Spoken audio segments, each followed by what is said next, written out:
আমাদের সংস্কৃতি, আমাদের সংস্কার সর্বদা থাকবে আমাদের সাথে। ভারতের মহান গ্রন্থ আর কাব্যের সম্পূর্ণ সংকলন। সাবস্ক্রাইব করুন তিলক। মহলের দ্বার বন্ধ করে দাও। ধরো ধরো ওকে, ও যেন পালাতে না পারে। মহারাজ, এই পাগলটা পালাবার চেষ্টা করছিল, আমরা ওকে ধরে নিয়ে এসেছি।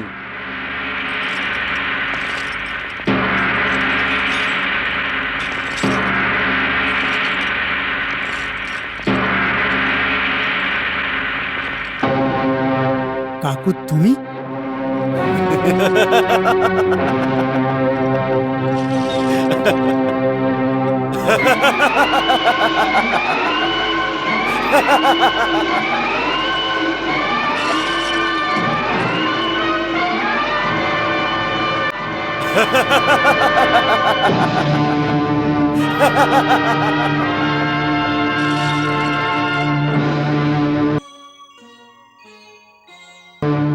হ্যাঁ, আমি বীরমণি, তোমার কাকা, আর এই রাজ্যের আসল রাজা। আরে এই পাগল বুড়োটাকে এখানে কেন নিয়ে এসছো? পাগল আমি না, পাগল তুমি। তুমি পাগল, তুমি ক্ষমতার লোভে পাগল হয়ে গেছো। আরে নিজের কাকুকে কাকা বাবু না বলে বুড়ো বলে সম্বোধন করছো। ধিক্কার করছি তোমায়।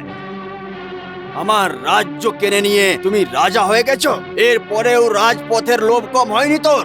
তুমি নিজেকে বাসুদেব বলছো, ভগবান বলো নিজেকে।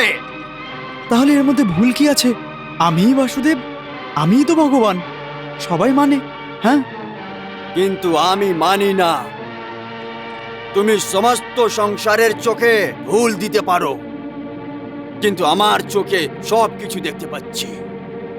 ভগবান আর তুমি অনেক নাটক করে নিয়েছো। তুমি অনেক নাটক হয়ে গেছে পণ্ডরূপ।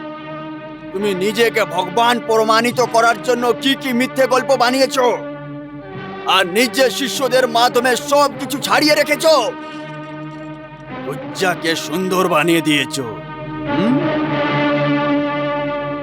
অন্ধদের চোখ দিয়ে দিয়েছো, আর আর মৃত্যু সৈনিককে জীবিত করে দিয়েছো। হ্যাঁ আরে ভাণ্ড, তুই একজন সৈনিকের কথাটা ছেড়ে দে। তুই একজন পিঁপড়েকেও জীবিত করতে পারবি না। এখনো ওই অভাগী মায়ের পুত্রকেও তুই জীবন দান দিতে পারিসনি। তুই কি করে জীবন দান দিবি? তুই তো শুধু মৃত্যু দিতে পারিস, মৃত্যু, আর কিছু না। আর ওটাও যদি শিষ্যদের ইচ্ছে হয় তাহলে, আর তা না হলে তুই একটি পিঁপড়েরও প্রাণ নিতে পারবি না।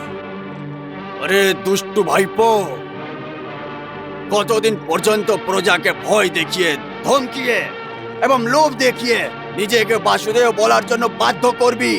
আর কতদিন পর্যন্ত? তুমি পাগল হয়ে গেছো বুড়ো। সেই জন্য পাগলের মতো কি জানি কি সব বলে যাচ্ছ তখন থেকে। সেই জন্য আমি তোমাকে শিকল দিয়ে বেঁধে রেখেছি, শিকল দিয়ে।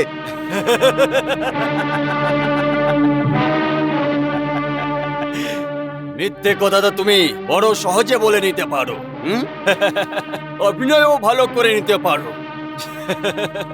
ভালো নাটক খেলছো, হ্যাঁ? আরে ভণ্ড ভাইপো, তুমি আমার মিথ্যে পাগল হওয়ার প্রচার চতুর্দিকে এই জন্য করে রেখেছো যে, কারণ যদি আমার প্রিয় প্রজা এটা জেনে যায় যে আমি পাগল নয়, তাহলে প্রজা বিদ্রোহ করে দেবে,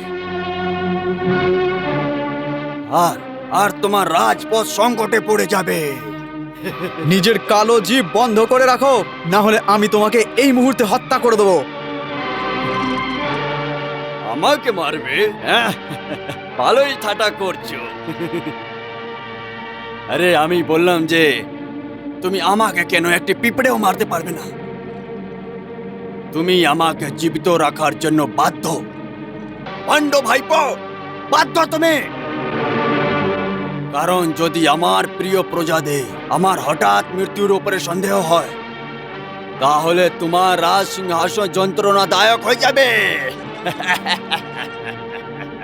সেই জন্য তুমি আমাকে মারতে পারবে না, মারতে পারবে না, কখনই মারতে পারবে না। কিন্তু কারাগারে অবশ্যই পাঠাতে পারি আমি আপনাকে। তোমার জিহ্বা অনেক লম্বা হয়ে গেছে। তোমার মুখ থেকে বেরোনো সব ভয়ঙ্কর শব্দ এই রাজমহলের বাইরে যদি বেরিয়ে যায়, তাহলে সত্যি সত্যি অনর্থ হয়ে যাবে।